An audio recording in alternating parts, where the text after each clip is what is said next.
And so it's extreme to kill yourself.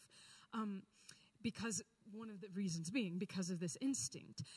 So, for example, there's a video you can see of a woman in Israel who she knelt down in front of a train, which is, of course, one of the most lethal ways that you can go. She was caught on traffic camera, and the train's coming, and she's kneeling down, and I mean, the last second, she rolls off of the tracks, and the train doesn't harm her in any way. And so this was a woman we can probably assume had a lot of intent to die. She had chosen a very lethal means, and yet even she, at the last minute, couldn't do it. So something that characterizes people, almost every suicidal person up until the last second, is ambivalence, meaning they are torn. Do I really want to do this? Do I really want to die? Almost everyone, they don't really want to die. They just want things to feel better. They just want to feel better. They don't necessarily want to, say, rob themselves of what the future may hold. But they're in this state of despair where they can't imagine being out of the bleakness, out of the abyss of depression or just, despair. So that goes along with this next slide. Another myth is that people who think about suicide are weak, they're selfish, or they are vengeful. None of these things are true, almost ever. And I just want to say that it's not that people would never, they don't have any vengefulness in their heart, or they don't have any selfishness in their heart when they die by suicide. But those are not the main characteristics. In fact, suicidal people are full of despair, of such intensity that those who aren't suicidal can't imagine it. I know I said this last time, and most of this I said last time in May, but I had one of my participants for my dissertation study. He said, Ryan, right now I'm feeling really good. I'm feeling really grounded, and I don't feel suicidal at all. And he said, and it's weird. I can't even really access the way that I felt when I was suicidal. It's very foreign to me right now. And the opposite is also true. When people are suicidal, they can't access the stuff that is life-giving. They can't access the resources that they would normally have. So it is a despair that is unspeakable. I can't even describe it to you. Why? One reason being that I'm not suicidal right now. And it's kind of beyond the realm of words. Just imagine the darkest place you've ever been. And that is something like the way that suicidal people feel. It is awful, awful, awful. So when they are in that place, they're not thinking, oh, I'm just going to stick it to my ex-husband, or stick it to that, that person who's bullying me, or stick it to someone else by killing myself. No, it's more like, I am hurting so badly, I don't know what else to do. So it's tunnel vision.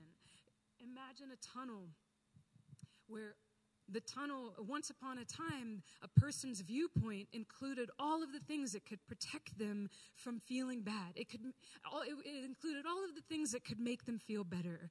And then they start feeling bad, and that tunnel starts to close in, and all of the resources that could be life-giving start to fade away into the periphery, until finally the tunnel is this big, and all they can see at the end is death, because they can't go on living this way. So our job, there is hope, always. There is always hope for people who are feeling that badly. And our job as caregivers, as people who are not suicidal, as friends, as loved ones, as parents, etc. Our job is to talk with them. Tell me how you're feeling. Tell me where it's hurting. When did you start feeling like this? Our job is just to explore it with them and tell them that we love them and we're there for them, and then hook them up with further resources. So, Suicidal people truly believe their death will make other people's lives easier. They truly believe this. They truly believe that they are such a burden on everyone else that if they just in their lives, it's going to improve the well-being of those who are left behind. I know that doesn't seem logical to those of us who aren't suicidal, but that's what they are really believing. It is a profound sense of burdensomeness. That's the technical term for it. So again, don't judge them for the illogic of this, the lack of, it's not going to necessarily make sense to you. Don't judge them for that. That is their perception, and it is their world, and it is very real to them. One of the worst things you can do is put down somebody for feeling the way that they feel. Whether it's suicidal or angry or sad or anything. Instead, try to understand where they're coming from and empathize with them so it validates how they're feeling. That's the only way they can move on. Another fact to counteract the people who think about suicide are weak, selfish, or vengeful is that suicide is typically a combined result of mental disorders and overwhelming stressors.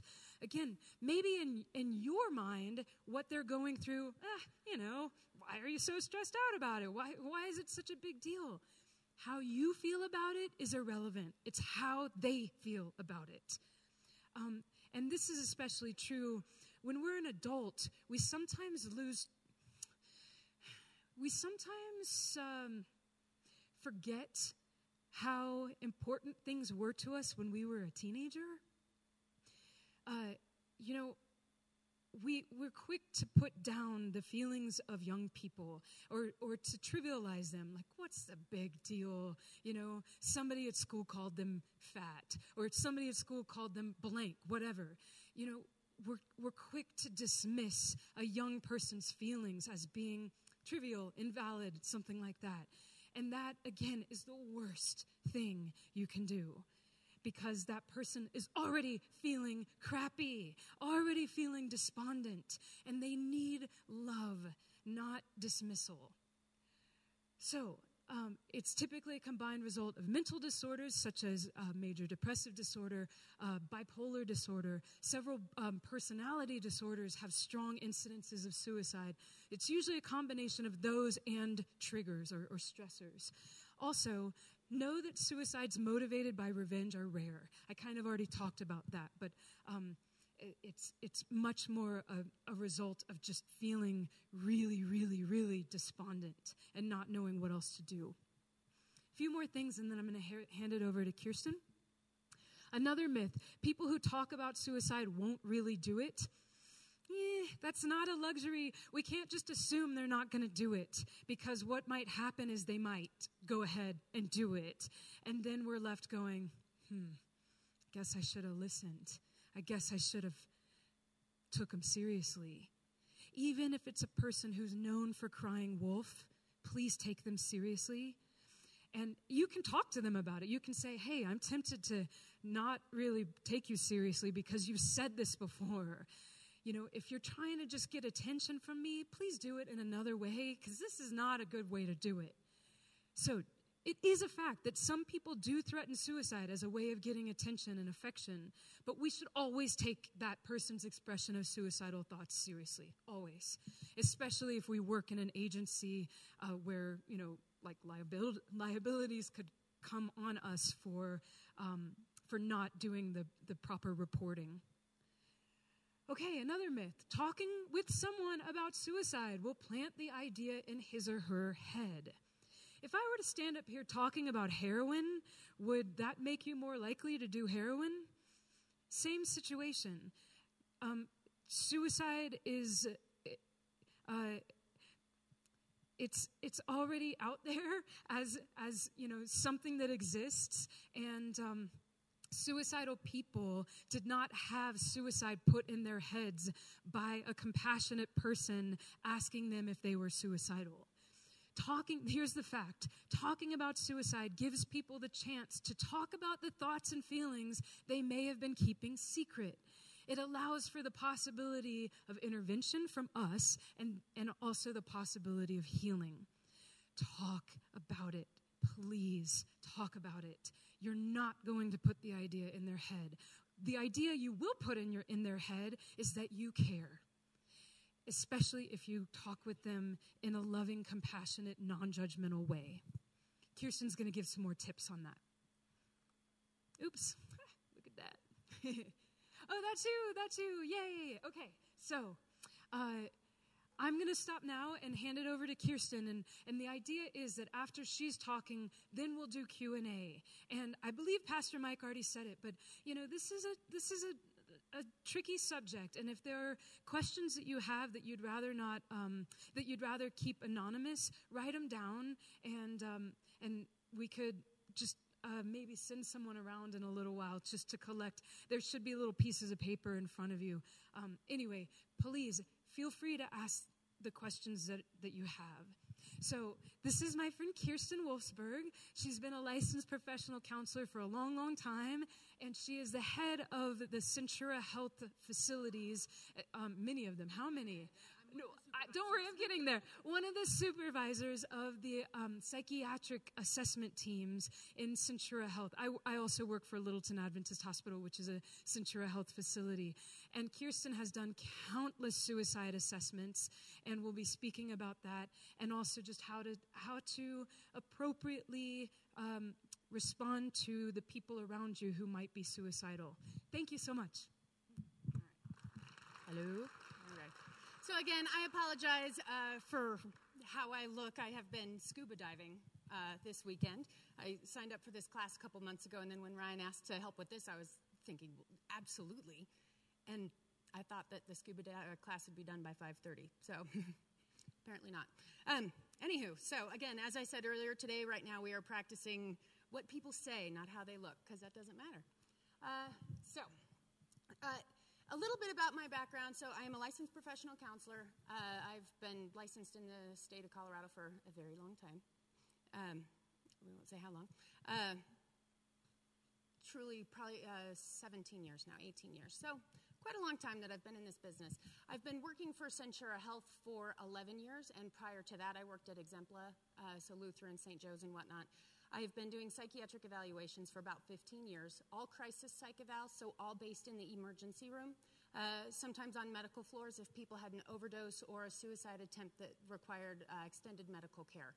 So to say that suicide assessments are a part of my blood would be very accurate. So I can truly say that no question is ever a dumb question. So when you have questions down the road, please keep that in mind, just if anything.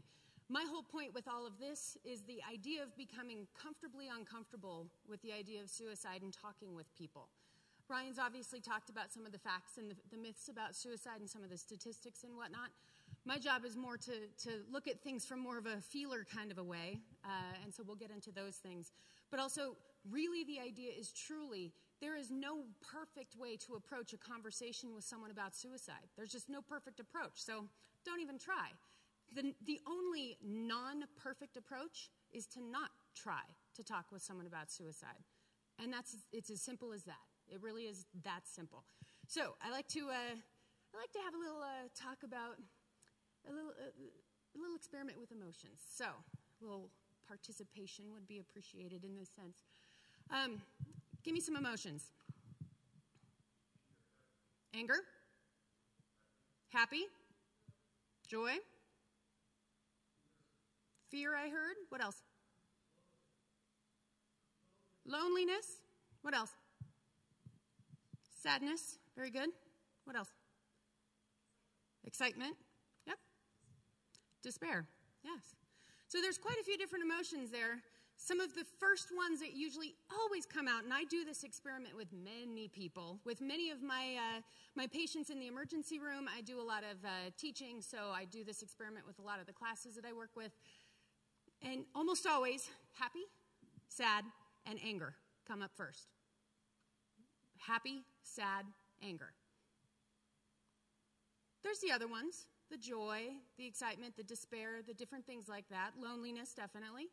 Happy, sad, and anger are the three that usually come up first or in the first 5. So let's look at those three then. You look at happy. Well, everyone's told as a kid, you should be happy. Be happy, smile. Put a smile on your face. Why are you looking like that? Be happy. You know, you just got this. Be happy. We've also been taught as a society in general that it's okay for little girls to be sad because if they're crying, then, well, they're just sad. It's okay. But if they act in an angry manner or a way in which other people would interpret it to be angry, well, then something's wrong with her. She's got some anger problems. The flip side is if you talk about a little boy who's angry, well, he's just rough and tumble, right? I mean, that's just what boys do. But if he cries, whoa, gosh, oh, quit being a baby. So there's very clear stereotypes that we're taught when we're very young, and we don't even know that we're doing it. It's a societal thing. It's what we do. So you've got everyone should be happy. You've got little boys that can be angry, but they cannot be sad.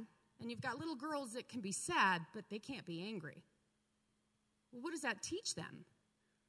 That teaches you that you have one of two reactions that are going to be accepted by other people. You either smile, or, depending on your gender, you can be happy or sad, or you can be angry.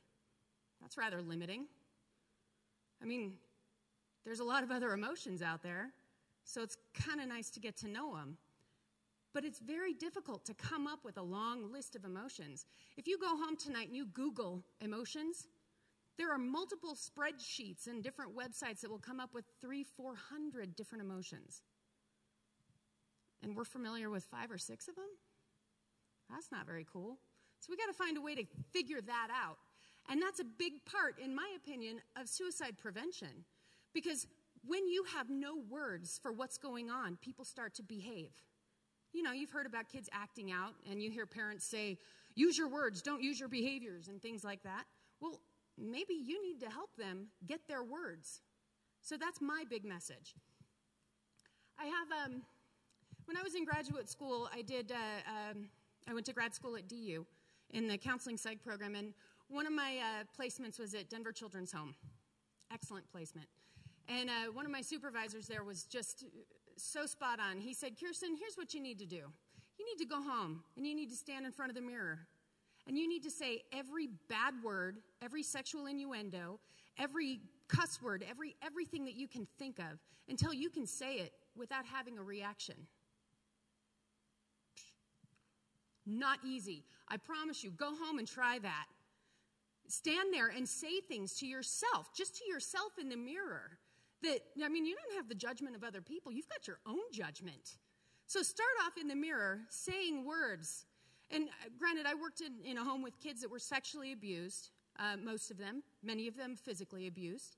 So a lot of the words that I was practicing were along those lines. So to be polite, I won't say some of them, but you can kind of use your imagination and go home and start saying things to yourself and try to do it until you can do it without laughing, giggling, smiling, smirking, or having whatever kind of reaction. And a couple days later, when you have mastered that, then get your best friend, your spouse, your friend, whoever, and try saying them to them without having a reaction. Good luck.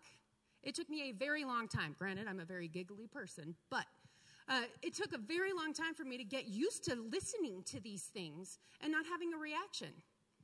This is important because if you're talking to someone who's got something to say and you have a big reaction, that is going to dictate how much they want to talk with you.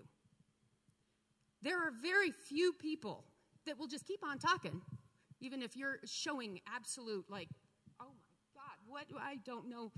Or when they're like, yes, no, I'm listening. Yep, I'm listening, definitely listening. So it's about being comfortable with the uncomfortable, knowing that you will never master it, ever. So don't ever try. I mean, there is no master of emotions. There's too many of them. So that's the mirror test. I find that a very interesting test. So become comfortably uncomfortable. And if you can't talk about it, how do you expect someone else to? If you're sitting there turning yourself into a pretzel, how is the other person going to, is it their job to unwind you? They've got other things on their mind. So your job is to be comfortably uncomfortable with it so that you can then have an open discussion with someone and not spend so much time in your head thinking, how am I going to react? Because you've already practiced that. Everyone has always said that if you want to master your coping skills, you practice them when you don't need them. Same. This is it's an interesting website. Obviously, if you guys get the slides, then you can check it out. But truly, just go on Google and type in emotions. It's fascinating. Which leads to this guy. Thank you to my husband for helping me find this one. So you can't read them, and that's that's part of the point. The inner circle there says bad, fearful, angry, disgusted, sad, happy, and surprised. And then the ring around that is a whole bunch of different things that sprout off of those base emotions. And then you've got your outer ring, which are thoughts and feelings that sprout off of those. So in that alone, we have a wide range of different things that are going on. So for example, one of my first jobs out of grad school was working in basically child protection. So I had a caseload of families that were court-ordered to do therapy with me. Lucky them. And I had, obviously, kids, and I had a kid that got in trouble at school for fighting. According to the words that I got, he hit someone. So I had to go to the school, and I was talking with them. And they being the school personnel, said, well, this is what happened. One of the teachers was on the field at recess, and they saw him put his arms together, and then the other kid that was standing right next to him was just kind of doing this thing. And then they saw him stomping on the other kid's shoes, just like stomping on him. So he got in trouble because he was physically aggressive towards another child. Okay, so the word I got is that he's got anger problems, and we need to figure that out. Well, he's a little boy, so he's got anger, of course, because that's what's acceptable, right? So when I went in and I actually sat down and talked to the kid, what a concept, and I was like, well, what's going on? And he explained to me, the long and short of it was, the other kid had brand new shoes, and he was my kid that I worked with, very poor family, was in foster care, all sorts of, all the other things you can imagine with child protection. And in his mind, by stomping on the shoes, he was making them so that they weren't as new. What was the actual feeling? Was it anger? Jealousy. Do you treat jealousy the same as you treat anger? Absolutely not. So we've got a lot of people that are in treatment for certain things, and really they need to get to the base root issue of what it is that actually they need treatment for. You don't go to a cardiologist when you've got foot pain. It's the same idea. When you go to therapy, you don't just go to therapy to talk. You talk about specifically what's going on, and hopefully the therapist will guide you to what that root issue is that you're really needing to focus on. Not anger, but the jealousy that perhaps you grew up with, and the only way that you know how to express it, because it was accepted, was through anger. Follow me here? Good. Okay. So I, on the other hand, have lots of words on my slides, but part of that is because there's so much information that I think was really needing to be gathered and grouped. So part of this is looking at the little ones, the 3 to 6 year olds, the little guys, on kind of how do they view their world. Now, obviously, this is not a high suicide age group, but part of my idea is if you understand kids when they're little, and you understand kind of the way that they express themselves, and you practice helping them, learning a bigger vocabulary, then they won't have so much of this acting out behavior, and you'll be able to sit and talk with them. So with kids, little guys, they're very me-centered. I mean, that's just their developmental age. They the world revolves around them. Me, mine. Magical thinking. If parents have a problem, if they are arguing, these kids often think it's because of something they did. And you can't emphasize enough, this is not your fault. This is not your fault. You did not do anything. Mommy and daddy sometimes have arguments because that's normal, but this is not your fault. So, but little ones, they often believe that it is their fault. So it's your job as an older person, whatever age you are, to help them realize that it's not their fault. Death is seen as reversible. Remember, kids kind of learn that peekaboo game. They're just beyond peekaboo here, but they're still not quite realizing that death is final. If grandma dies, then they think that, next week we're going to go visit grandma. It's not the same as when you're older. They often recreate the event. I saw this a lot when I did work with kids. They'll play, and they just play it out. give them two little dolls or whatever, and they'll talk to each other quite often to recreate what's going on in their head. So if you just really watch them play and interact with them, listen to them, ask questions, you'll actually get a lot of information about what's going on in their heads. They usually have this physical symptoms. For them, it's very somatic when they're upset. They will have a bad tummy ache. They will have headaches and different things that kind of reflect, like, don't worry, someone's here to take care of you. Like, I'm sick, are you going to be there to take care of me kind of stuff. A lot of that is just that insecurity at this age, trying to make sure that they know what they're getting in return. Might see some increase in bedwetting. That's very common, actually. And that's where it's also very easy for them to turn around and say, well, this is my fault because I wet the bed. So you got to be careful with that. I hate you. I hate my sister. I hate this group. When I was a kid, my sister had cardiac issues. She had heart issues.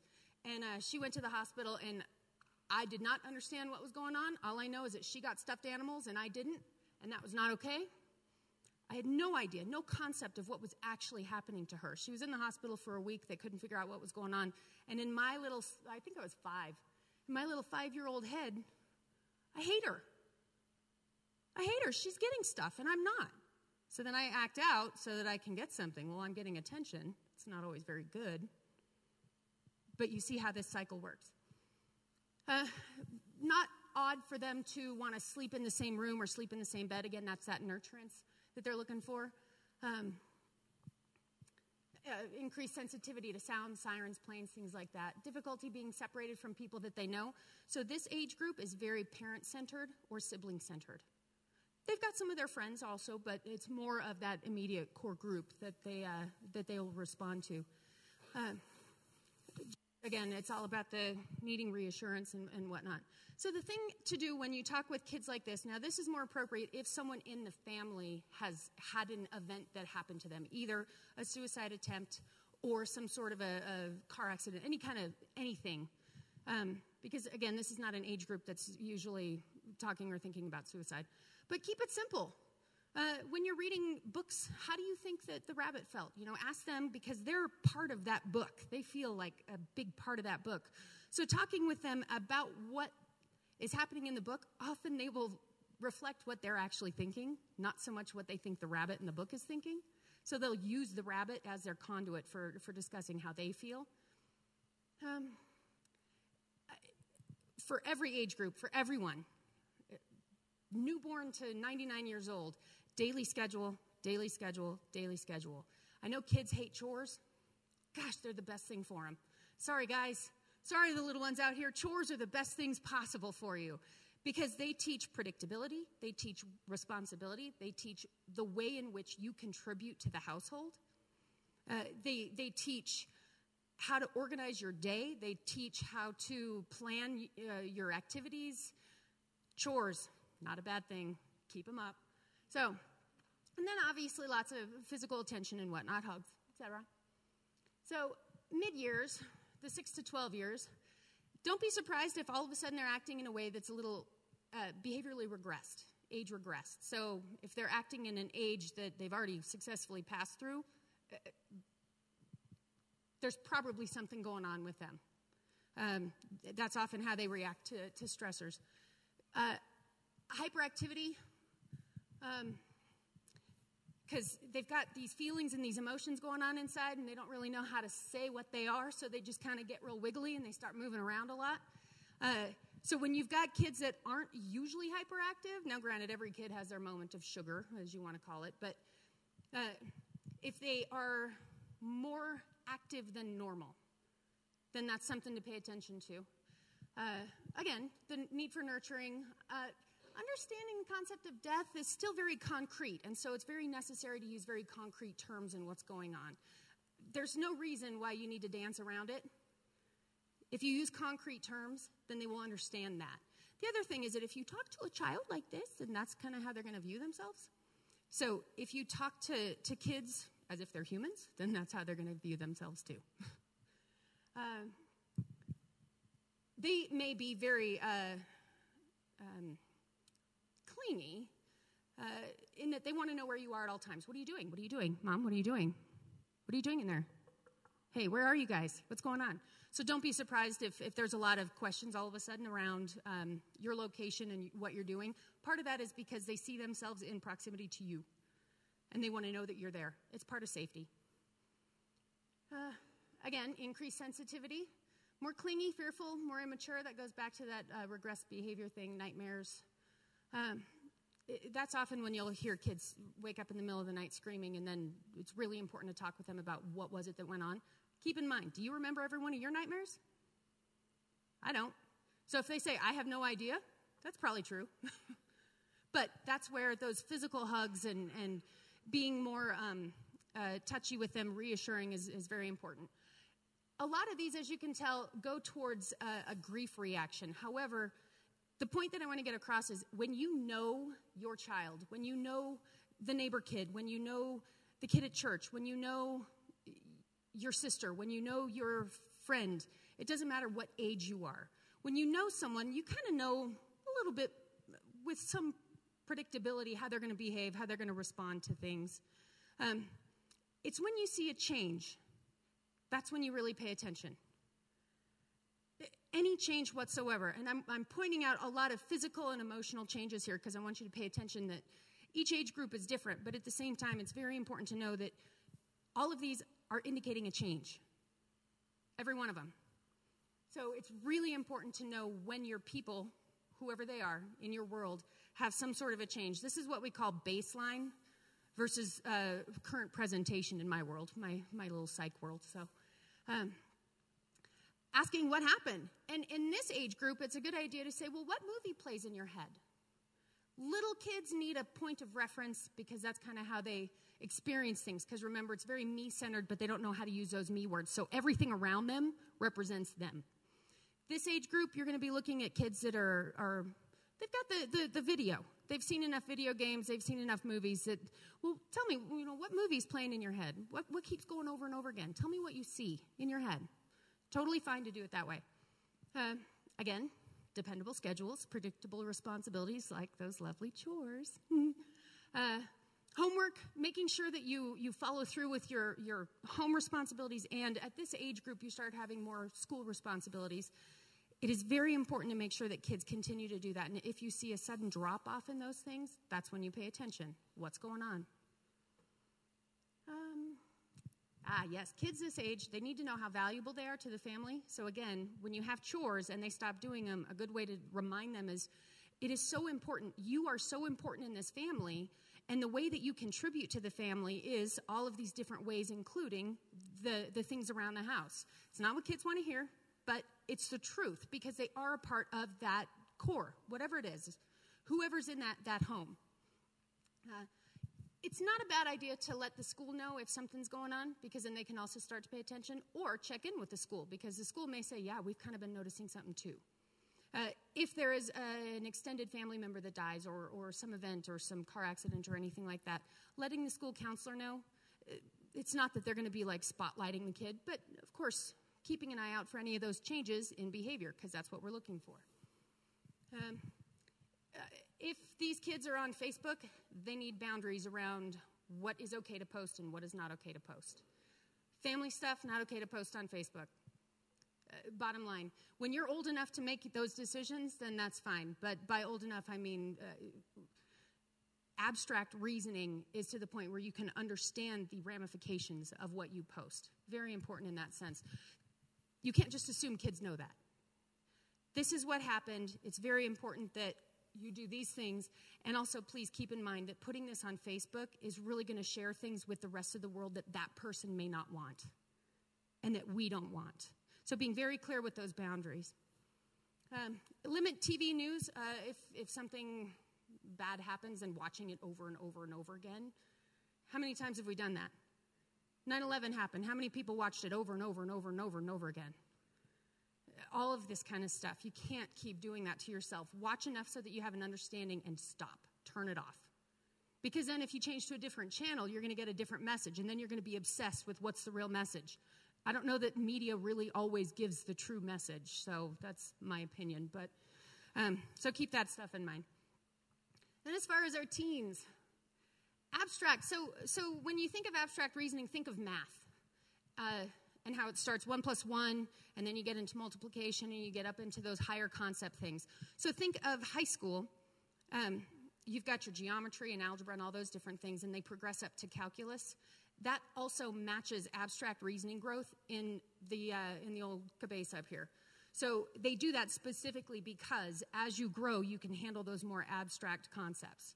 So when you think of teens and as they grow, think of it in those terms. What kind of math class are they in? It's not a matter of, oh, well, I'm in this math class. It's about where are they with their abstract reasoning and that development. So they tend to idealize or romanticize things. They make grief more intense. They make their emotions more intense. So if they're starting to have any kind of negative self-concept, negative feeling, it's not just that it's a negative concept, it's amplified. So just with math, add your little exponent off to the side there because it is amplified with teenagers. Some of those physical symptoms, again, because, again, we've got that age regression that often happens. And then they're very intent on paying attention to what their peers are doing. Very, very intent, because what happens with their peers is way more important than what happens with their family often, because their peers are their family at that age group. So it's really important to know that. And a clever way to get around that is to ask them, well, what's going on with your friends? Don't listen, teenagers, right now. Plug the earmuffs. But asking them, well, what's going on with your friends? Well, what do your friends think about this? It's a good way to get insight to how they're actually feeling because they're so connected with their peers. So does it work every time? No, of course not. Nothing works every time because I'm comfortably uncomfortable with the idea, right? And then they personalize things. Again, it goes back to that very young thing. Well, this is my fault. It's me. Or if something happens to someone in the school, well, but we were best friends. All of a sudden, they were best friends. They weren't really best friends before. But they get very personal about these things and very intense in those personal connections. Because, again, their peer world is one of the most important worlds that they have, right? So if something happens to someone else, they often will reflect those feelings as if it was to them. So, again, asking them what's going on with other people can be a good way to understand what's also going on with them. But that doesn't negate the fact that you should ask them directly what's going on with you, because they're the one that really matters. Anger, guilt, depression, all of these things, again, you add that exponent to everything that happens with teenagers. Again, they may regress, act younger, difficulties concentrating and focusing. So if you have someone that's usually pretty good with concentration and all of a sudden they're forgetting things and they're having a hard time, they have to read things over and over again, they're blankly staring at the TV, that's a change in their behavior. So again, we are looking at what's normal and if there's a change, okay? So this one's a big one, so I had to do this one in its own slide. What to do? So much of this, though, is just like what we've talked about with the other age groups, because we are human. Structure, routine. If something happens in their world, it's so important that they stay with their routine as much as possible. And that gets down to the nuts and bolts of things like appetite. Make sure you eat, because you can't drive your car if you don't have any fuel, right? So make sure they eat. Make sure that these people, at this point I can talk to 13 to 19 or any age group. Make sure that you follow your hygiene routine. Get up every day, do what you usually do. Make sure that you eat. Make sure that if you're not sleeping well, then look into the reasons for that. There are some things that you can do. There's lots of, if you Google sleep hygiene, there's lots of different points of things that you can do in order to help improve your sleep. Even things that don't require medication, but things that are simple like stretch before you go to bed. It helps you to kind of just take your world down a little bit. So Google sleep hygiene. It's fascinating what they've done with all that kind of research. So all that kind of stuff. Chores, homework, school activities, sports, things like that. It's so important to maintain those consistent schedules. I think I've made that clear now? Yeah? Okay. Family meals. If family meals are not part of your family routine, make them part of your family routine. Having time to sit down and actually look at people over dinner is such a wonderful way to get caught up on what happened during the day, and so that you can see Where are they? Are they kind of their normal selves, or is something different? Don't be surprised if they don't want the hugs, because they're teenagers. But don't be surprised if they do, because they're teenagers. Lovely. The bottom line is that if physical affection is something that's normal for them and there's a change, then that's something that you pay attention to. If they're usually not the very touchy-feely ones, don't hug me when I go off to school, Mom, and then all of a sudden they want to hug you, that's a change. Peers, peer families. So maybe you don't have the best relationship with your child, but they have a really good relationship with their best friend's mom. Don't discourage that. It doesn't have to be you to be the one that has this great connection with them, as long as they have a connection with someone, especially when they're going through a rough time. The bigger thing there is just to check in with that other person. Because if you say, well, don't talk to them, talk to me, you've just taken away the person they're going to talk to. Because they're not going to just suddenly think, oh, yeah, that's a good idea. I'll start talking to Mom. It doesn't happen that way. So if they have someone in their world that they're comfortable talking with, friends, family, someone through church, someone through sports, coaches often are the ones that kids feel comfortable with. Let that be. Be aware of it and check in with that person. Ask direct questions, give direct answers. And again, asking, well, what are the other kids doing? How's this impacting the other kids? How's this impacting you? How's this impacting you and your friends? It's about honoring and respecting the fact that their peer world is so important to them that you can't take that away, especially in a crisis. The boundaries, again, with social media. Very, very important to really talk about what's appropriate to be posting and what's not. Clearly, you can't take away social media. I wish I could. But it's a part of our world, so you just have to accept that, and you have to respect that. But really talking with them and monitoring what you're seeing on Facebook is very important. Again, limit the TV, the news, that kind of stuff. So when it comes to an actual conversation with someone and it happens to go down the road towards suicide, don't freak out. Don't get all stiff and say, yes, of course we can talk about that. I'd be happy to. Don't, I think that it's important that we talk about suicide. That's not really recommended. So part of it, though, is to really talk with people and say, well, gosh, okay, well, so tell me more about what's going on. Your job is to gather information. It's not to judge the information, it's to gather it. Because how do you know what's going on if you have no information? It's all about making an informed decision. One must have information, right? You must be informed. So asking people. So if we talk specifically around suicide, plan. What kind of plan? Is it clear? Do they have yes, this is exactly what I would do? Or is it more along the lines of, I don't know, I just don't want to have to deal with this anymore? Two totally different things. Still in the same direction, but not at all the same types of things. That doesn't mean if they say, I just don't want to be here anymore, that you say, okay, cool, and then you take off. You still continue the rest of the conversation. If they do come up with a specific, well, this is what I'm going to do.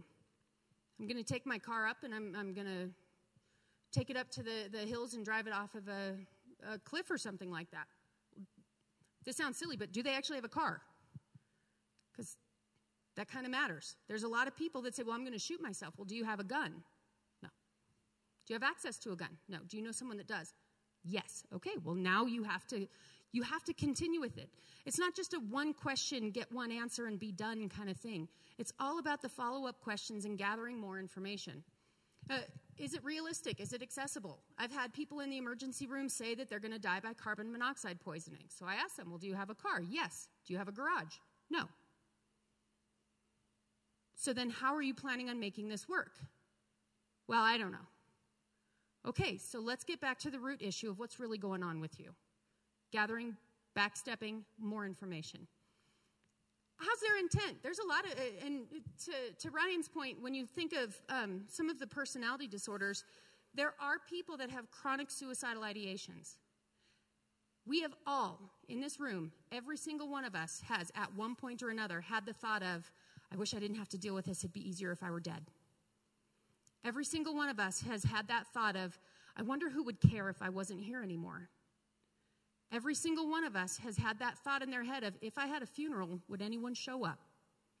And if you haven't had a thought like that, I think you might be lying to yourself, because we've all had those kinds of thoughts at one point or another in our life. Not all the time. Maybe it was that one time in college when you were studying for a test and it was such a hard test, you just couldn't fathom doing this. But that's that one time where things were bad. So it's important to realize that while I'm not saying that everyone has chronic suicidal ideations, if you think you cannot relate to someone in having a conversation, you can relate more than you think you can. So it's about getting in touch with the fact that you maybe aren't as low as they have been. You've never been that low, but you've had moments where life hasn't been great. So tap into that and try to use that as a venue to try and make more of a connection and get more information from people. So the intent, why now? What's going on? What is so bad? Is that thing that's so bad something that we can together work on? Is it, why now? Why not now? No, well, I'm going to kill myself after this test. Well, then why do the test? Let's really talk about what's going on with you. Because that could be an instance where it's more of a feeling of, I can't really express myself and I don't know how to, and I need your help with learning how to express what's going on. I really hate to say this, but the reality is in our society nowadays, suicide is a go-to for a lot of people. Oh, well, I'll just kill myself then. Okay, those are serious statements. Let's really talk about what's driving those statements. You don't want to be, sensationalistic. You don't want to grab on, jump onto that train and ride it with them. It's like, whoa, hold on, slow down. Okay, what's really going on then? Because those are some big statements. So let's really talk about where those are coming from. Then you go right back up to plan again. Well, I don't really actually have a plan. Okay, well then let's really talk about why now, what's going on in your world, and what we can do about helping you. Could be getting you to a therapist. It could be getting some other type of resource in your world. It could be having a conversation with someone that they've been dreading and that is driving these other thoughts or feelings. It's really important to understand where's the core of this. As I said earlier, I've done psych evals for 15 years now. I honestly couldn't tell you how many I've done. Hundreds, thousands, I have no idea. I know that my team, we work in 17 emergency rooms right now throughout, mostly Denver, but northern Denver, southern Denver, and we do telepsych up in the mountains and down in Canyon City. My team alone does probably about 650 evals per month in the emergency room. That doesn't include the Medicaid evals that are done. That's about 150 to 200 evals per month. That does not include Health One. That does not include Exempla. That does not include any evaluation that takes place at a Kaiser facility or a therapist's office. Those are only the emergency crisis psych evals that I do. My team. I have a team of 50 that I supervise. So this is an absolute part of every conversation that I have with every single patient I see, whether they're suicidal, homicidal, or psychotic. This is where it goes. Every single patient. My point in that is, it's not hard, but it takes time, and it takes really listening to what the other person is saying to know. Your job is not to determine, are they really suicidal or not? Your job is to determine, do they actually have a plan? Are they talking about suicide? Are they actually truly thinking about this? Was it a flippant statement? If there's any concern in your gut that says, oh, I don't know, they go to the emergency room. Then it's my job to do the rest, because you've done your job.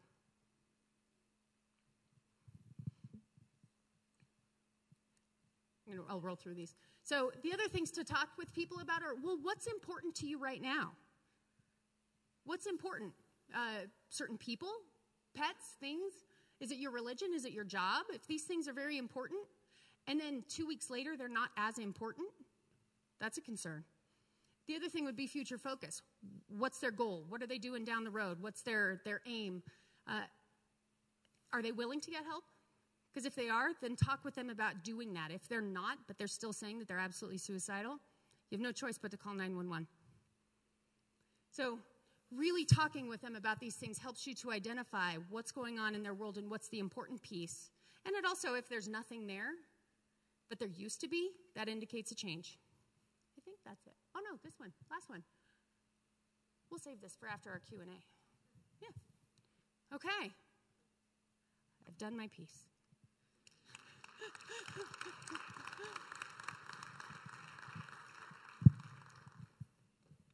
So let's open it up to questions. Could we maybe, how about we'll send you around, Pastor Mike, and see if anybody's got a question written down? If you have any questions already written down, then we'll collect them. Or if you have a question you don't mind just speaking, go ahead. We will, I know it's about 12 minutes till or something like that, and I'm at least willing to stay. I can stay beyond 8 o'clock. I won't speak for Kier. Yeah, you. So let's just start. This is actually one of the most important parts of this evening for me, because I want to know what's on your minds and what questions we can answer. Go for it.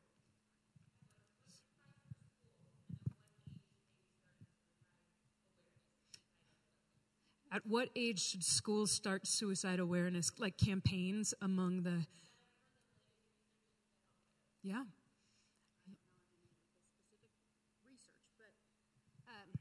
From a practical point of view, I think much of it, God, I wish that I hadn't, there's no easy answer for anything. So we'll just say that right off the cuff here, that there is absolutely no, this is the right way to do it. So it's dependent upon every situation. Because you have some kids that are very emotionally advanced or very intellectually advanced, if you want to look at it that way. They read at a higher level. They operate at a higher level. And you have the flip side. So a lot of it depends, in my impression or in my belief, on their emotional development, their intellectual development. A lot of kids will say suicide, but they don't know what it means, actually, when they're that young, because it's on TV, it's in the news, it's all over the place. So kids will say words, and they don't necessarily know what it means. So a lot of it goes down to, well, what does that mean? Pretty simple. Tell me what that means to you. I think absolutely in middle school that you need to, without question, start looking into that kind of stuff. I question, though, 4th and 5th grade, if you look at traditional, K through 5, 6, 7, 8. Because in middle school, that's when a lot of that social pressure is really harsh, and it just grows from there. So I would say even 4th, 5th grade, to put it out there and really start talking about your emotions and start talking about how you're actually feeling about things, and really start looking into when things aren't so great and happy, where's that taking you? So that would be... What are the ages that you tend to... in the ER, so, the youngest eval that I've done is a 6-year-old. Granted, a lot of the evals that I do on kids, I would say the vast majority of the evals that I do on kids are behavioral in nature. They're behaviorally acting out, and the family doesn't know what to do. They're not necessarily suicidal in nature. I'd say 11, 12, 13 is when I really start doing true suicide assessments on kids. Every now and then, 8, 9-ish, but honestly, mostly those are more behavioral. And they'll say that they're suicidal, and it's wrapped in a bunch of behaviors, and when we get to what the actual emotion is, the suicidal thoughts aren't nearly what they were to begin with. In fact, they usually dissipate because now we're getting to really what's going on. So there's no perfect answer. I think it's always, it's just always a good idea to have conversations about every tough topic, and you can change your own language accordingly. So even if it's a little kid who's maybe showing some signs of, or maybe asking questions about suicide, or maybe you have a person in your family who died by suicide, and the kid in that family is asking about it. You can say, well, Grandpa was really, really sad, and he didn't know what to do with it, and he ended up taking his own life he ended up killing himself because of his sadness. And that happens sometimes, but there's there's always hope. I mean, you owe it to the kids in your life to be realistic and real with them, and not try to sugarcoat or hide something from them. Kids are always direct. Kids are they are way savvier than we think that they are. So we kind of owe it to them to be real with them. I saw one over. We'll come back. Okay. Yeah. Do you mind? Then what happens? Oh, after they're assessed in the ER, then what happens? So the ER itself has a very long process. While it's an emergency room, it's a very, very long process. We first start off by making sure people are sober, because there's a lot of suicidal statements that are made when people are high, drunk, or otherwise altered in some sort of a mental state from a medication or a drug. So we first have to make sure that the person we're talking to is sober. So that's that. And the doctors have to determine if they feel that there is any kind of medical condition that could be causing this. So that takes a while. So then let's say that that the patient is sober and that there's no medical condition. Then my evaluation takes anywhere from 2 to 5 hours, because I talk with the patient. I talk with anyone in their family that I can get my hands on. If they have a therapist, if there's a psychiatrist involved, anyone that I can, if I find that they are a valid, reliable resource. Talking with someone that they haven't talked to in months doesn't interest me. I need to know what's going on in their world right now. So once I do that, if I feel that that person is safe to go home, then we get as many resources and referrals in place as we possibly can. If they already have a current provider, do you like working with your provider? And if yes, fabulous. When's your next appointment?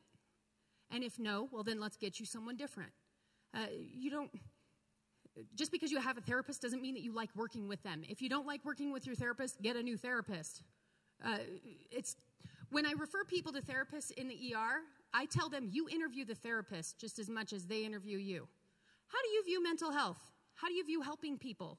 What are the strategies that you use? Because if they don't align with what makes sense for you, it's not going to work. So why waste your time? Go find someone else. There's lots of doctors out there. There's lots of therapists. There's lots of different people that either do or don't align with how you make sense of the world. Find someone that makes sense. If every single person that you work with doesn't line up, you got to start looking at yourself and why you're not actually really trying to utilize therapy. Because if that's the case, then I start to think, well, do you really want to get better? If you're constantly finding a new therapist or doctor, as the case may be. So if they go home, then I get them referrals. If they're drug and alcohol referrals, therapy referrals, specific types of therapy, blah, blah, blah. If they need to go inpatient, then I make the arrangements for a hospital that will receive the patient. So not every emergency room has a hospital embedded in it, or a psychiatric unit that's embedded in the hospital. Like, I work for Centura Health. Littleton, Parker, Castle Rock, Southlands, Porter, those are our South emergency rooms. Porter has the adult and geriatric unit. So if I'm working with a kid, I find an external unit that would be able to receive them. That also takes a lot of time. And then I go through insurance to make sure insurance approves. So it's quite a long service, a long process. But at the same time, every one of those steps is done to make sure that the patient's safety, but the patient's world is taken into account. I don't just send you anywhere. I send you to a place that I think is going to be a good match that financially will be part of the world as well. So it's a long process. It can take anywhere up to 8, 10, even more hours, especially if I can't find a receiving hospital. When times are very busy, I've had patients stay in the ER days because I can't send them home because I don't feel that they're safe. But the mental health services in Colorado are not exceptional. So I do what I can until I make sure that they're okay.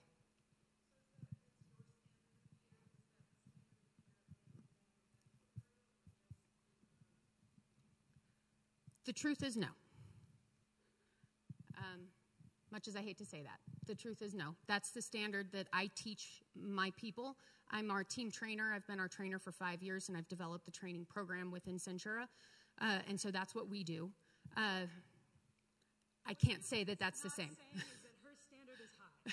Not everybody has as high of a standard for taking care of their potentially suicidal people. We want Kirsten's standard. Thank you. I wish that I could say everyone did it the same way. We also have to recognize that we have to work within the limits of our resources within Colorado. We've gotten a lot of grants from the federal government, and unfortunately the truth is that those grants weren't utilized in what I think was the best way, and now those grants are going away. And so we're back to needing more resources. I put this is my slide of some of the resources that are around. The second one down is a national therapist and psychiatrist finder. Psychology Today magazine has this phenomenal it's a website, their homepage, it says, find a therapist, and you put in your zip code, and it can come up with just a whole bunch of therapists right in your neighborhood. And then you can further limit your search to particular problems that you want the therapist to specialize in. You can limit your search according to what insurance or lack of insurance you have. It's amazing. And you can find either a therapist or a psychiatrist that way. And yes, if you are already going to counseling, but you're not feeling the love, you're not feeling a good connection with your therapist, please move on and find someone who you work better with. Chemistry doesn't always happen. That's okay. We therapists are trained not to take it personally. In fact, we are trained to call it out if there's not a good relationship and if we think that somebody else would be a better fit. So, We're also trained that when you are uncovering what's really going on and you get into something that's not your specialty, okay, I'm in over my head here, and it's not because of you, it's because of me. So I'm going to get you to someone that would be a good match, working with a specific technique, a specific issue, anything like that. Most therapists can work with general issues, but not everyone is trained in like EMDR, which is a special trauma type therapy. So if we find that trauma is the primary issue here, nope. I'm going to find you someone that's going to be a good match for you, because that's the right thing to do. I also want to call attention to the third one from the bottom, the Second Wind Fund. That's a local organization that provides free counseling for youth who are suicidal. Especially if your family doesn't have the financial resources, Second Wind Fund, get in touch with them. They have grant money available where they can provide counseling to that. I think it is intended for youth, but that could be up to like age 30. You'll have to contact them to find out what the limits are of that. But free counseling, no strings attached, for people who are suicidal. And of course, there's the National Suicide Prevention Lifeline, 800-273-TALK. There's a new rap song, a new hip hop song by a rapper named Logic, and the title of that, the name of that song is the suicide prevention hotline number. And he just did a whole thing at the MTV Music Video Awards on where he performed that song, and it actually led to a huge spike in calls to the Suicide Prevention Lifeline. Hooray, yay. And his whole point was, hey, I've been suicidal before, I use the Lifeline, other people should use it too. And those are just some other examples of some resources available, including the fourth one down is the crisis text line. If you are more comfortable texting than talking on the phone, or for other reasons you might be only able to text instead of talking, use the text line. It's available 24/7. The point is, there are so many people out there who care. You just need to reach out to them. And I know that when you're most suicidal, you don't think that other people do care, but they do. I promise. There are thousands of therapists just in the Denver area alone who would love to talk with you and show you some love. More questions?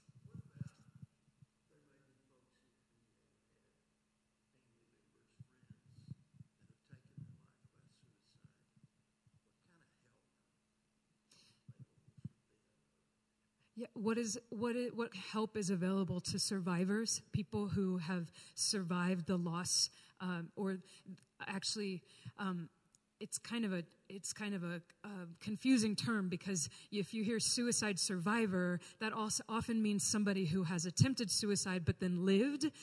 But then sometimes it refers to the loved ones of someone who has died by suicide. A lot of times the world of suicidology uses the term bereaved. People who are bereaved by suicide means that they have suffered the loss of someone by suicide. And they don't, they're full of grief and loss, and they don't know how to deal with it. So what resources are available? So the last two, the American Association of Suicidology and the American Foundation for Suicide Prevention, those are incredible resources for anyone, people who are thinking about suicide, people who have lost a loved one to suicide. I would say go to those sites, and there are tons. They're just great resources there. I would say if you don't have the opportunity to go to one of those sites, then just I would say that probably the number one most common response to losing a loved one to suicide, and by loved one I don't necessarily mean blood relative, just anyone that you cared about, if they died by suicide, probably the number one response I hear is, what did I do wrong? Should I have done something differently?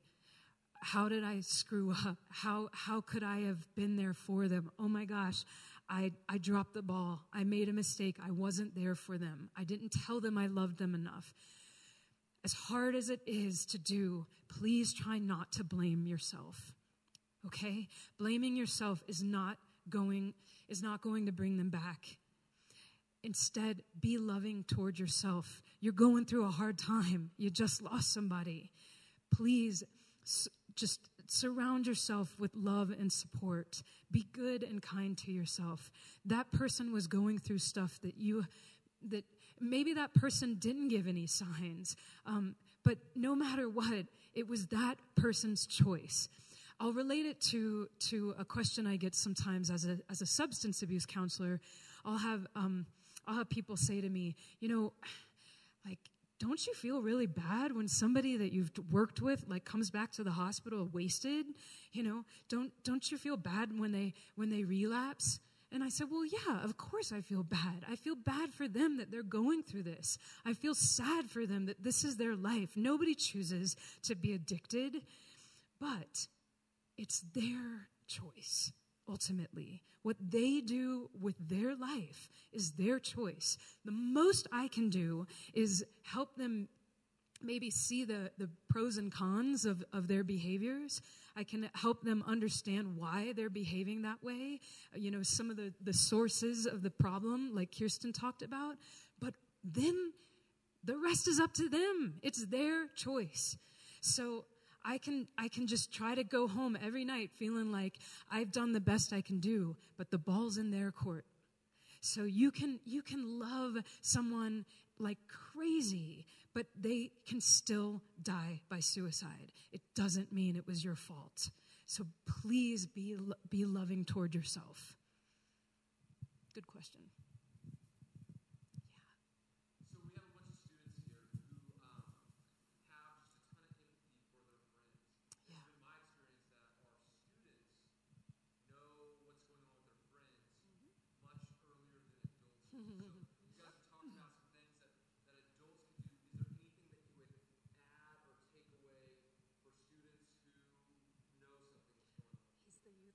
The only step I would add is do all those things that I talked about, talking with them about what's going on, what's their plan, like actually getting into the nitty-gritty with it, and then telling an adult.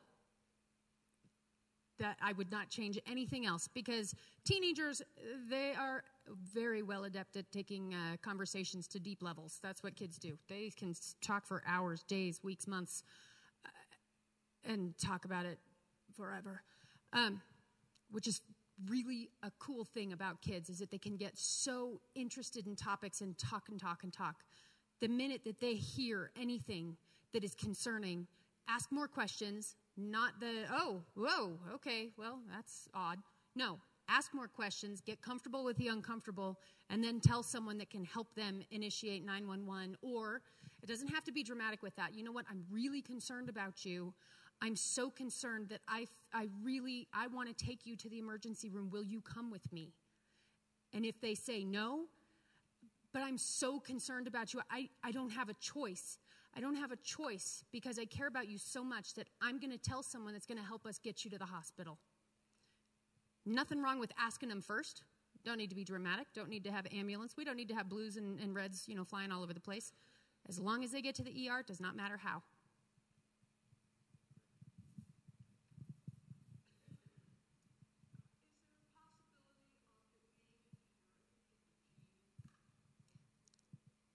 Depression is definitely a mental health diagnosis that does have a genetic component to it.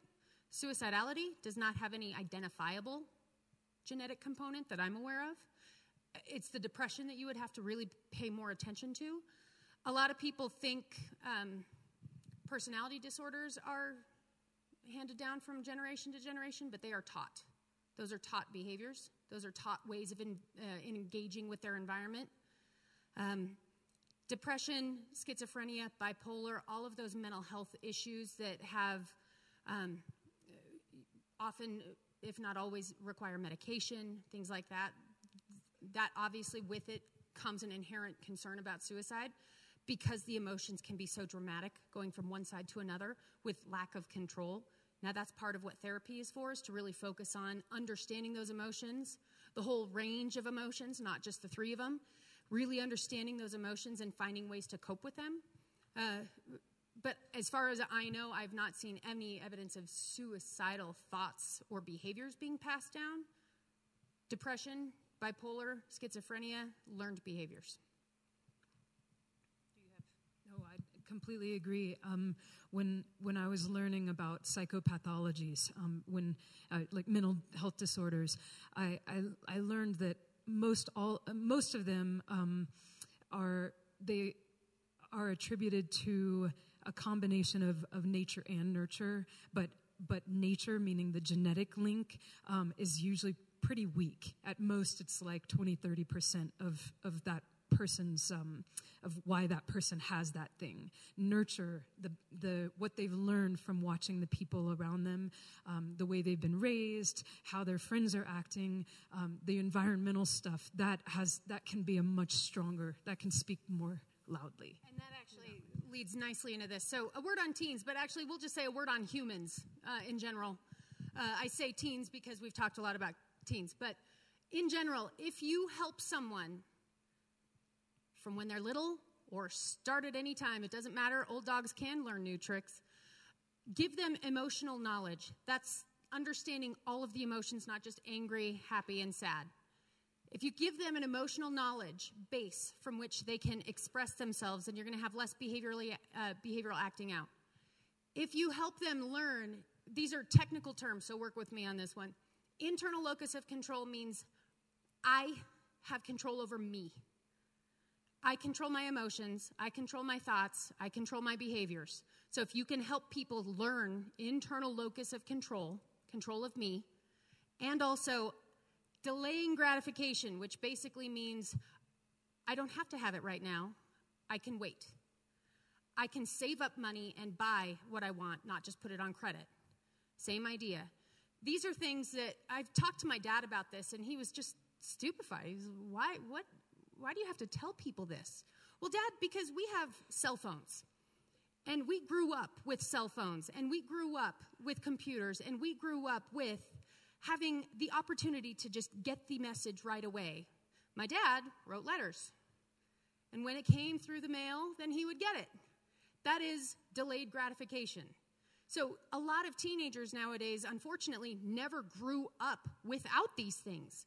So they don't know what life is like without a computer or texting. So if you can help them learn to delay, save up money to buy what it is that they want, wait until the end of the day before you contact that person. And if they don't contact you right away, it's going to be okay. If you keep looking at your phone, it's not going to make them suddenly appear with a text message, right? So if you can teach all three of these things, you will save thousands, and I dare say enough to pay for a college education, at the very least a car. Because when you're looking at these things, if they don't have them, quite often you've got behavioral acting out, which can lead to legal problems, which are expensive. You can lead to substance abuse, which is expensive, especially if you go in for treatment afterwards. And you don't have, not to say the legal issues when using substances. So just these things alone, now this is my own opinion, this is not based on anything that is statistically proven, so beware of that. But I've done this for a long time. And I see people in the ER, and these are the three things that they all, not all, that are often missing with people, is the ability to get through the discomfort, knowing that things will get better. So, that's my final word on humans.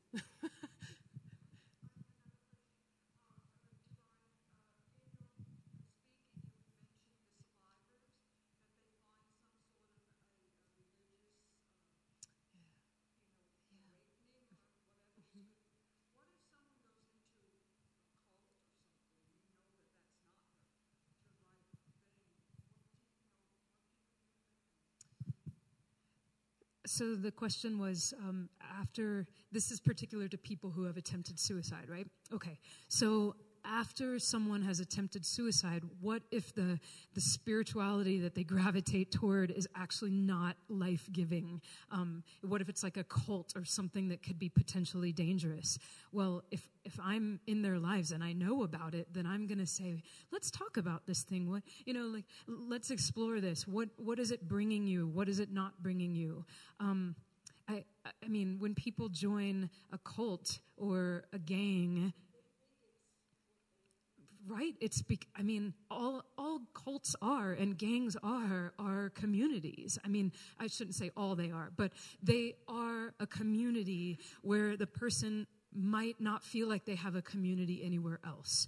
We join these groups because we want to belong somewhere. A huge characteristic of people who kill themselves is that they feel like they don't belong. They feel like nobody gets them. They feel like they're just a stranger in a strange land. And so it makes sense that they might join a gang or a cult or something like that after they find that they've survived their suicide attempt, because they're looking for that community of belonging. So what we can do is just help them understand, help them look at the pros and cons of that particular group that they've chosen. I'm thinking 2 more questions, and then we'll all go home. Oh, does anyone have a written? If you could pass a written one, are there any written questions? Okay. Maybe 2 more questions? Yeah.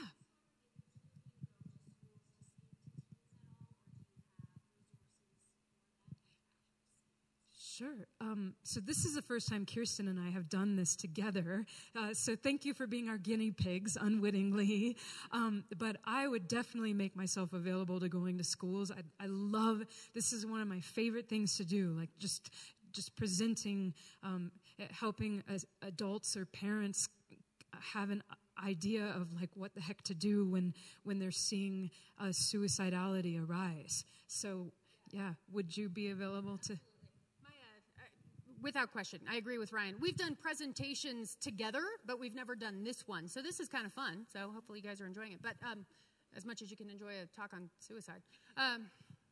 Neither high nor there. But I could even scroll it back and say, gosh, I wish that schools would put part of their curriculum for the little ones, the basics on emotional knowledge, a dream, to dream the impossible dream. But if schools would include some sort of emotion, it would help them to identify what they're thinking and feeling instead of behaving. And then we would start with the base of how to talk about things that can be uncomfortable. With that alone, I would love that. I would love to talk to schools. Sure. Yeah. Period. Anyone else? Obviously, did you have?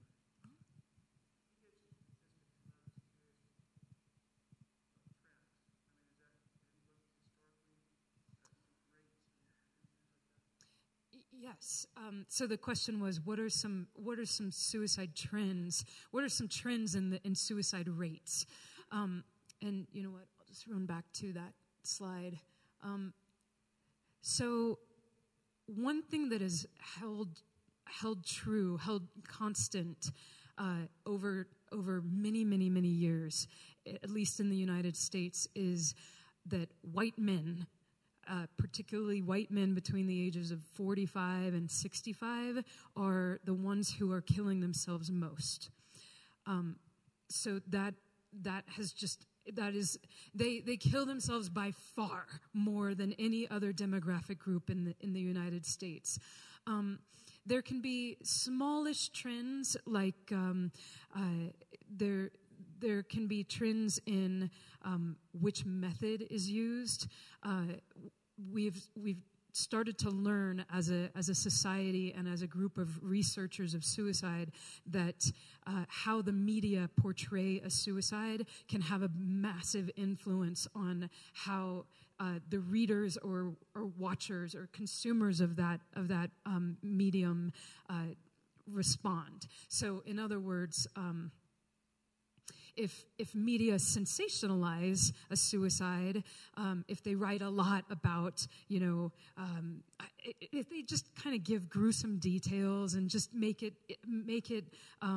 dramatic, then that can really have an impact on vulnerable consumers of it. My last talk here at this church was in May, about a month after the show 13 Reasons Why came out, and that was an example of a show of. It was a TV show with 13 episodes, and that was an example of something that did not portray suicide in an accurate or responsible way. And sure enough, teenagers. It was about a teen suicide. Yeah. Because copycat suicides are very real, especially if you show suicide as something that can have really great outcomes, like you get to show all the people who bullied you, how they made you want to kill yourself, and that's why you killed yourself. So yes, there are trends. Let me just say one other thing. I was thinking about how.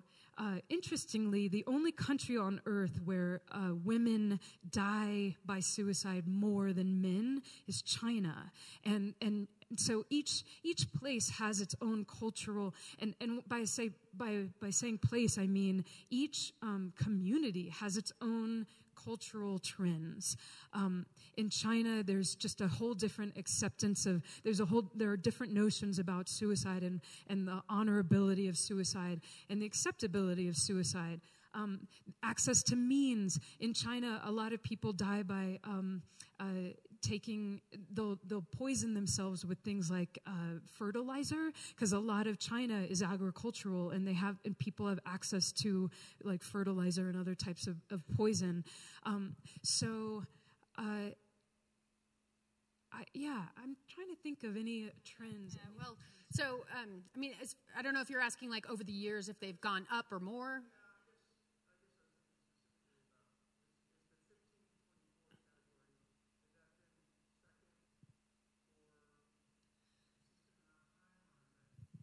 The 15 to 24 category has risen. I think even like 5 years ago, it was like third for the third cause of death among young people. So yes, suicide has risen. The suicide rates among young people have risen.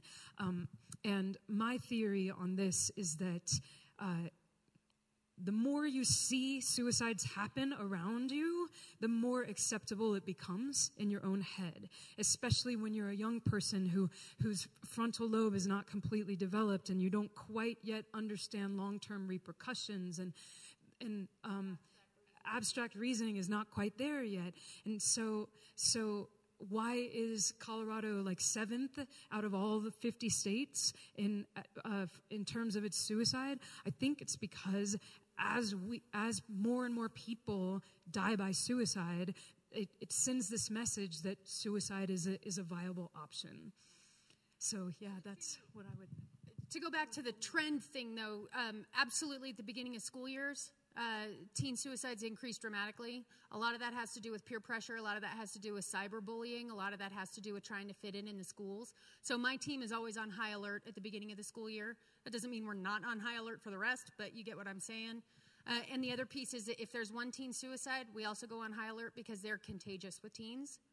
A couple years ago at the Castle Rock area, we had concerns of pacts that were made, suicide pacts. So at any given moment for about a month and a half, we had my team, I mean, I can't say statistically, but we had 2 to 3 teens every day in the ER that was part of this one pact. And that's really difficult to hospitalize because we can't send the kids to the same hospital because that's where they can continue talking about their plans when we get out of here, yada, yada, yada. So, but definitely at the beginning of the school year and after holidays, a lot of people think that suicides in general are high on the holidays themselves. I see more people struggle after the holiday because they do everything they can to get through the holiday. And then when they get through it, all of a sudden they have enough release that they actually consider and follow through with the suicide. I'd say as far as trends go, I see, and there's a saying in our world that we've got suicidal and psychotic spring. Why? Why spring? I don't know. Actually, yeah. What she's seeing in the trenches, I suppose, is a bearing out of exactly what the research shows. Research shows that, people, in fact, suicide rates are very, very low around Christmas. And it's often because we're surrounded by friends and family at that time. And so even if we don't have the best relationship with our family, we're still around them and we're still getting some kind of support from them. But springtime is the highest time, is the season when people kill themselves most often. And I think the reasons that I'm reading about for why that is that you're finally, like in springtime, it's a symbol of like growth and life and everyone's supposed to be going out and having a good time. Well, what if your depression hasn't gone anywhere and now you feel just as bad, but everyone around you is like going out and going on walks and like there's growth and things blooming and you just feel like crap. And so springtime can be a symbol of how bad you feel. I've actually asked a lot of the ER patients, in this spring, why now? That's one of my questions, why now? And they say, well, I've been so depressed that now I finally have the energy to follow through with the plan that I created over the last couple of months. So that lifting of energy can be good for other people, and you compare yourself to them and you think, God, my world sucks. Or you finally have the energy to do something that you'd been thinking about and planning for a while. And I've talked to a lot of people, and obviously I don't know stats. I'm not a stat person. I just see what I see in the ER and I've seen for the last 15 years. And surprising amount of people in the springtime say that. Also, the transition, if a person has bipolar disorder, the fluctuating between highs, manic highs, and very low depressive lows. If people have bipolar disorder, they often kill themselves as they're coming out of their depression. Same idea. It's like they've felt so terrible that now they're finally feeling better and they have more energy to act on that. But they also say, I don't ever want to go back to that awful, awful place. So I will just end my life to avoid having to go back to that. Oh, and I was just going to say one. Hold on. All right. Mondays. As far as days of the week go, people kill themselves on Mondays, and then they follow that by Tuesdays. Friday has the lowest suicide rate because we all like Fridays, right? We're going into a weekend, and but Mondays are historically not that fun because it's like, oh, I've got this whole week ahead of me. Yeah. Well, the other piece with spring is that a lot of people start feeling better, so they think, oh, I don't need to be on my meds anymore because I'm good. And they take themselves off of their medications. And that often happens in the springtime. So that will either drive someone into bipolar mania, bipolar depression, or it'll drive their depression even further down. So if someone suddenly stops taking their medications, big sign, find out why. and then watch them. Huge reason why people will act on those thoughts, because they feel good. I don't need my meds anymore. Those meds are what's making you feel good. And therapy, hopefully. I think we'll close it. I forgot to write my email address on this set of slides, but I can either change that, or I can have you, if you have any questions, you can direct them to Pastor Mike, and he can get in touch with me. My email address is easy, though. It's Ryan Hall, RyanHall, @centura.org. And so, yeah, yours isn't so easy. But we won't disappear after tonight. If you have questions, if you want us to do future talks, if there's just anything you have for us, this is something that obviously we hold close to our hearts, and so we would like to be accessible to you. Thank you all for coming, for having us. For those of you, we'll try to put a lot of this material on our website with the church. And some of you have asked how you become a suicidologist. First of all, you have to grow dreadlocks. So, anyway. All right. Thank you for coming. They're serious. They'd be happy to visit with you for a while. Thanks for coming.